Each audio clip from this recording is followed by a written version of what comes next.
আজকের গুরুত্বপূর্ণ আঞ্চলিক সংবাদে সবাইকে জানাই স্বাগত। আজকের সকালের বিশেষ বিশেষ খবর হলো, দীর্ঘ এক দশকের লালিত স্বপ্নের চুরমার হয়ে গেল দক্ষিণ হাইলাকান্দির মডেল ডিগ্রি কলেজ ডিমান্ড কমিটির। অবশেষে রাজ্য সরকারের শিলমোহর পড়ল মডেল ডিগ্রি কলেজ নিয়ে। দক্ষিণ হাইলাকান্দির প্রস্তাবিত Pandit Deendayal Upadhyay model degree college সুলতানির বদলে মণিপুরেই হচ্ছে। রাজ্য সরকারের পাবলিক ওয়ার্কস ডিপার্টমেন্ট থেকে এ সংক্রান্ত এক বিজ্ঞপ্তি জারি করে কাজের দরপত্র আহ্বান করা হয়েছে। 30,17,00,000 টাকা ব্যয়ে নির্মিত হবে মডেল কলেজের স্থায়ী ভবন। 26 মাসে শেষ হবে এই ভবন নির্মাণের কাজ। কাজের দরপত্রের বিজ্ঞাপন প্রকাশ হতেই মনক্ষুণ্ণ হয়ে পড়েছেন দক্ষিণ হাইলাকান্দির পিছপড়া অঞ্চলের বিভিন্ন জাতি জনগোষ্ঠীর মানুষ। দক্ষিণ হাইলাকান্দির মিজোরাম সীমান্তবর্তী অঞ্চলগুলির বৃহত্তর জনপদকে শিক্ষা দীক্ষায় এগিয়ে নিয়ে যাওয়ার জন্য এক বৃহৎ স্বপ্ন নিয়ে এক দশকে পূর্বে গঠন হয়েছিল model degree college demand committee. অনেক লড়াইয়ের পর সুলতানির প্রস্তাবিত জমিতে এই কলেজ হাসিল করতে সমর্থ হলেও শেষ পর্যন্ত রাজনৈতিক ক্ষমতাকে হাতিয়ার করে মডেল ডিগ্রি কলেজ ডিমান্ড কমিটির গণদাবিকে উপেক্ষা করে মণিপুরে কলেজ স্থাপনে উঠে পড়ে লেগে যান কাটলচূড়ার বিধায়ক সুজামউদ্দিন লস্কর। এ নিয়ে কত যে জলগুলা তার কোনো ইয়াত্তা নেই। ঠিক কি কারণে সুলতানি বাগানে প্রচুর জমি থাকা সত্ত্বেও বিধায়ক সুজাম মণিপুরে কলেজ স্থাপনে সক্রিয় হয়েছিলেন তার কোনো স্পষ্ট জবাব না থাকলেও অনেকে এর পিছনে বিধায়কের ব্যক্তি স্বার্থকে প্রাধান্য দিচ্ছেন। এদিকে মডেল কলেজের দরপত্রের বিজ্ঞাপন প্রকাশ হতেই ব্যাপক ক্ষোভ দেখা দিয়েছে দক্ষিণ হাইলাকান্দি জুড়ে। অনেকে বিধায়কের এই গাদ্দারিকে মেনে নিতে পারছেন না। Model degree college demand committee এই ঘটনায় রীতিমতো হতভম্ব হয়ে পড়েছে। কারণ মিজোরাম সীমান্তবর্তী অঞ্চলগুলির শিক্ষা দীক্ষায় পিছপড়া ছাত্রছাত্রীদের স্বার্থে এই কলেজ সুলতানিতে স্থাপন করতে গিয়ে একসময় ধর্ণা বিক্ষোভ প্রতিবাদে উত্তাল হয়েছিল দক্ষিণ হাইলাকান্দি। শেষ পর্যন্ত গৌহাটি হাইকোর্টে এই মামলা দায়ের করে ডিমান্ড কমিটি সেই মামলার চূড়ান্ত শুনানিতে সুলতানিতে মডেল কলেজ স্থাপনের রায় প্রদান করেন গৌহাটি হাইকোর্টের বিচারপতি। এই রায় পেয়ে খুশিতে ডিমান্ড কমিটি সুলতানিতে রীতিমতো বিজয় মিছিল করে এর 2-3 দিন পর নাটকীয়ভাবে কাটলচূড়ার বিধায়ক সুজামউদ্দিন সুলতানি এলাকার বলদাবলদিতে এক সভা করে তিনিও সঙ্গীদের নিয়ে পাল্টা মিছিল করে বার্তা দিয়েছিলেন দক্ষিণ হাইলাকান্দিতে হবে মডেল ডিগ্রি কলেজ। ভুল পাল্টে সুজাম জনগণের গণদাবিকে গুরুত্ব দিয়েছেন বলে অনেকে সন্তোষ প্রকাশ করেছিলেন। ডিমান্ড কমিটিও বিধায়কের এই ভূমিকাকে স্বাগত জানিয়েছিল, কিন্তু সেই বার্তার পিছনে যে বিধায়কের দুর্বিসন্ধিমূলক আচরণ ছিল তা কারো বোধগম্য হয়নি। অপরদিকে মিয়াখেদা ঘিরে অশান্তির আশঙ্কা, জেলায় জেলায় পুলিশের রোড মার্চ, উজানে ঘরে ঘরে গিয়ে এলাকা ছাড়ার ফতোয়া। উজান আসমে শুরু হয়েছে মিয়াখেদা অভিযান। ধর্মীয় সংখ্যালঘু বসতি প্রধান অঞ্চলে ঘরে ঘরে গিয়ে হুমকি দেওয়া হচ্ছে উজান আসাম ছাড়তে হবে। তাই মিয়াখেদা অভিযানকে কেন্দ্র করে ফের উত্তপ্ত হয়ে উঠতে পারে গোটা আসাম। ধিঙ্গে কিশোরী গণধর্ষণের ঘটনার জেরে শিবসাগর থেকে শুরু হয়ে ডিব্রুগড় গোলাঘাট জেলার বিভিন্ন প্রান্তে শুরু হয়েছে মিয়া তাড়ানোর অভিযান। কামরূপ গ্রাম্য জেলার মির্জায়ও রাজপথে নেমে সংখ্যালঘুদের হুমকি দিয়েছেন স্থানীয় জনতা। ফলে আইন শৃঙ্খলা পরিস্থিতির চরম অবনতির আশঙ্কা রয়েছে গোটা আসামে। এই অবস্থায় অশান্তি সৃষ্টির আশঙ্কা করে সতর্ক হয়েছে পুলিশ প্রশাসনও। তাই পরিস্থিতি নিয়ন্ত্রণে রাখতে পুলিশ প্রধান জিপি সিং প্রত্যেক জেলা পুলিশ সুপারকে জরুরি নির্দেশ পাঠিয়েছেন। রোড মার্চ করতে হবে পুলিশ বাহিনীকে। সেই অনুযায়ী সোমবার শিবসাগরে রোড মার্চ করেছে পুলিশ। জেলা শাসক পুলিশ সুপারের নেতৃত্বে বিশাল পুলিশ ও আধাসামরিক বাহিনী শহরের এক প্রান্ত থেকে অন্য প্রান্ত অবধি মার্চ করেছে। কিন্তু উজান আসামের মিয়াখেদা অভিযানের প্রতিক্রিয়া হতে পারে নিম্ন আসামের সংখ্যালঘু অধ্যুষিত এলাকায়। সেই সব এলাকার হিন্দু অসমীরা অসুরক্ষিত হতে পারেন। তাই দক্ষিণ শালমারা, মানকাচর, গোয়ালপাড়ার কৃষ্ণা ইত্যাদি অঞ্চলে রাজপথে বন্দুক হাতে মার্চ করেছে পুলিশ বাহিনী। পুলিশ সূত্রে খবর, আগামী কয়েকদিন ধরে এভাবে স্পর্শকাতর এলাকাগুলিতে রোড মার্চ করবে পুলিশ বাহিনী, যাতে পরিস্থিতির উপর নিয়ন্ত্রণ রাখা সম্ভব হয়। তাছাড়া প্ররোচনামূলক বক্তব্য দিলে তাৎক্ষণিকভাবে ব্যবস্থা নেওয়ার নির্দেশও দেওয়া হয়েছে পুলিশকে। সরকার পুলিশ সতর্কতামূলক ব্যবস্থা নিলেও উজানের মিয়াখেদা অভিযানকে ঘিরে আসামে উত্তেজনার পারদ চড়তে শুরু করেছে।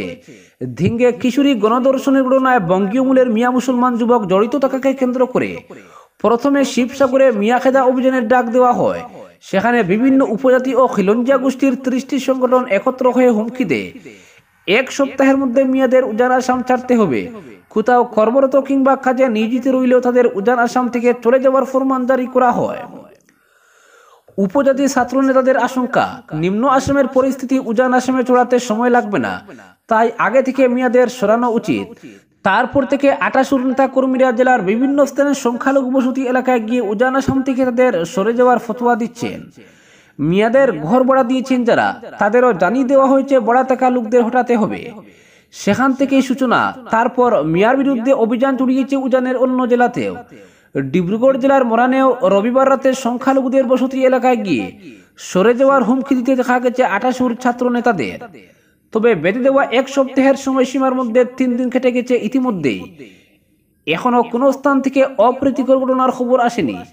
মিয়া জনগণকে মারপিট হিংসার খবর পাওয়া যায়নি। তবে সামাজিক মাধ্যমে একটি ভিডিও ভাইরাল হতে দেখা গেছে, যেখানে কিছু মিয়া লোককে হাঁটু গেড়ে বসে থাকতে দেখা যাচ্ছে। জোর করে ছাত্র সংস্থা জিন্দাবাদ বলানো হচ্ছে তাদের। তবে শিবসাগরের পুলিশ সুপার শুভ্রজ্যোতি বড়ুয়া এই ভাইরাল ভিডিওর সত্যতা স্বীকার করেননি। তিনি সাংবাদিকদের কাছে দাবি করেন, ভাইরাল হওয়া ভিডিওটি শিবসাগর বা নাজিরার নয়, এটা অনেক পুরনো ভিডিও, তবে কোথাকার সেটা স্পষ্ট নয়। মিয়াখেদা অভিযানে উজান আসামের যখন এই পরিস্থিতি, তখন গুয়াহাটির পার্শ্ববর্তী কামরূপ জেলার মির্জাও উত্তপ্ত হয়েছে মিয়াদের বিরুদ্ধে। সেখানে স্থানীয় এক মহিলাকে পালিয়ে নিয়ে বিয়ে করার অভিযোগ উঠেছে এক মুসলিম যুবকের বিরুদ্ধে। ফলে স্থানীয় অসমীয়া জনগণ একত্র হয়ে রাজপথে নামেন। মির্জা বাজার এলাকায় সংখ্যালঘুদের দোকান বন্ধ করে একদিনের মধ্যে সরে যাওয়ার ফরমান জারি করেছেন স্থানীয় জনতা। ফলে মির্জাও উত্তপ্ত হয়েছে মিয়ার বিরুদ্ধে। পুলিশ অবশ্য সতর্ক রয়েছে। মির্জা বিজয়নগর পলাশবাড়ি এলাকায়ও বিকেলে ফ্ল্যাগ মার্চ করেছে বিশাল পুলিশ বাহিনী। অপরদিকে সংখ্যালঘু শ্রমিকদের উজান আসাম ছাড়তে হুমকি অজানা সংগঠনের, ভাইরাল ভিডিও। নিরাপত্তার চেয়ে রাজ্যপালের শরণাপন্ন AIUDF। পেটের তাগিদে উজান আসামে কাজ করতে যাওয়া আসামের বিভিন্ন জেলার সংখ্যালঘু সম্প্রদায়ের মানুষদের এলাকা ছাড়তে হুমকি দিয়েছে এক অজানা সংগঠন। সম্প্রতি এই সংগঠনের এমন হুমকিমূলক ভিডিও ভাইরাল হয়ে পড়েছে সামাজিক যোগাযোগ মাধ্যমে। অজানা এই সংগঠনের এমন হুমকিতে রীতিমতো উদ্বিগ্ন হয়ে পড়েছেন বহির্জেলায় কর্মরত শ্রমিকরা। এই ঘটনায় উদ্বিগ্ন আসামের অন্যতম রাজনৈতিক দল AIUDF রাজ্যপালের দ্বারস্থ হয়েছে বিষয়টি নিয়ে বিহিত ব্যবস্থা গ্রহণের লক্ষ্যে। দলটির কয়েকজন বিধায়ক এবং দলের উপসভাপতি সোমবার রাজ্যপালকে এক স্মারকপত্র পেশ করে উজান আসামের সংখ্যালঘু মুসলমান সম্প্রদায়ের নিরাপত্তার দাবি জানিয়ে শান্তি সম্প্রীতি যাতে অক্ষুণ্ণ থাকে সে ব্যাপারে রক্ষার আর্জি জানান। দলের বিধায়করা তাদের স্বাক্ষরিত স্মারকপত্রে উল্লেখ করেছেন যে অজানা সংগঠন এবং মৌলবাদী গোষ্ঠী প্রকাশ্যে মুসলিম সম্প্রদায়ের একটি অংশের বিরুদ্ধে হুমকি জারি করেছে। বলা হয়েছে যাতে তারা অবিলম্বে উজান আসাম ছেড়ে চলে যান, নয়তো ভয়ানক পরিস্থিতির মুখোমুখি হতে পারেন। এই ধরনের হুমকি শুধু উদ্বেগজনক নয়, ওই অঞ্চলের উল্লিখিত সম্প্রদায়ের সাম্প্রদায়িক সম্প্রীতি এবং নিরাপত্তার জন্য একটি গুরুতর হুঙ্কারও বলে মনে করা হচ্ছে। শিবসাগরের সাম্প্রতিক ঘটনা হিন্দিভাষীদের বিরুদ্ধে যে হুমকি দেওয়া হয়েছে তার তীব্রতা আরও গভীর হয়েছে। ভীতি প্রদর্শনের এই কাজটি সেই সব মুসলিম সম্প্রদায়ের মধ্যে ভয় ও নিরাপত্তাহীনতার পরিবেশ তৈরি করেছে, যারা এখন তাদের জীবন ও জীবিকার জন্য ভীত হয়ে পড়েছেন। এই হুমকিগুলি ভারতের নাগরিক হিসেবে তাদের মৌলিক অধিকার সরাসরি লঙ্ঘন, যার মধ্যে মর্যাদা, স্বাধীনতা এবং নিরাপত্তার সঙ্গে বেঁচে থাকার অধিকার রয়েছে। ভারতের সংবিধানের অনুচ্ছেদ 14, 19, 20, 21 এবং 22 অধীনে এবং অনুচ্ছেদ 3 এর অধীনে মানবাধিকার লঙ্ঘনের শামিল। তারই প্রেক্ষাপটে রাজ্যপালের কাছে তারা নিরাপত্তার দাবি জানিয়েছেন। রাজ্যপালের সঙ্গে সাক্ষাতের সময় উপস্থিত ছিলেন দলের বিধায়ক হাফিজ বশির আহমেদ, আমিনুল ইসলাম, ডক্টর রফিকুল ইসলাম, মুজিবুর রহমান, সুজামউদ্দিন লস্কর, শামসুল হুদা এবং দলের উপসভাপতি আওয়াল মজিদ, সিদ্দিক আলী ঠাকুরিয়া, হায়দার হোসেন বড়ভূইয়া প্রমুখ। অপরদিকে স্মার্ট মিটার প্রত্যাহারের দাবিতে 11 সেপ্টেম্বর গুয়াহাটির বিদ্যুৎ ভবন অভিযান। প্রিপেইড স্মার্ট মিটার সম্পূর্ণ প্রত্যাহারের দাবিতে আগামী 11 সেপ্টেম্বর গুয়াহাটির বিদ্যুৎ ভবন অভিযানের সিদ্ধান্ত নিয়েছে অল আসাম ইলেকট্রিসিটি কনজিউমার্স অ্যাসোসিয়েশনের আসাম রাজ্য কমিটি। এতেও সবাইকে সামিল হতে আহ্বান জানান অ্যাসোসিয়েশনের কাছাড় জেলা কমিটির কর্মকর্তারা।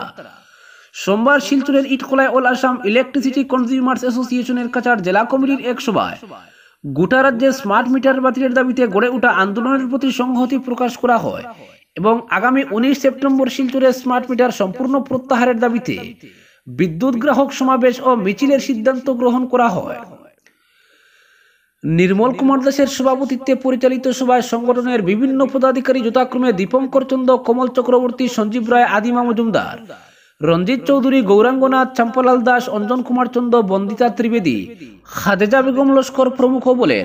অল আসাম ইলেকট্রিসিটি কনজিউমার্স অ্যাসোসিয়েশনের পক্ষ থেকে 2 বছর আগেই স্মার্ট মিটারের ভয়াবহতা নিয়ে জনসাধারণকে সতর্ক করা হয়েছিল এবং গত বছর গোটা রাজ্যে 5 লক্ষ স্বাক্ষর সংগ্রহ অভিযান চালানো হয়েছিল। গত বছরের 29 ডিসেম্বর গুয়াহাটিতে রাজ্যভিত্তিক বিদ্যুৎ গ্রাহক সমাবেশ আয়োজন করে মুখ্যমন্ত্রীর নিকট জনগণের লক্ষ লক্ষ স্বাক্ষর সংবলিত স্মারকপত্র প্রদান করা হয়েছিল। পরবর্তীতে এবছরের ফেব্রুয়ারি মাসে রাজ্যের বিদ্যুৎ মন্ত্রী অল আসাম ইলেকট্রিসিটি কনজিউমার্স অ্যাসোসিয়েশনের প্রতিনিধিদের সঙ্গে স্মার্ট মিটার নিয়ে যখন আলোচনায় বসেন, তখনও সংগঠনের প্রতিনিধিরা স্মার্ট মিটার সম্পূর্ণ প্রত্যাহারের জোরালো দাবি উত্থাপন করে, কিন্তু কর্পোরেটদের স্বার্থ রক্ষাকারী বর্তমান সরকারের নির্দেশে বেসরকারি কোম্পানি জোর করে স্মার্ট মিটার জনগণের ঘরে বসাতে থাকে।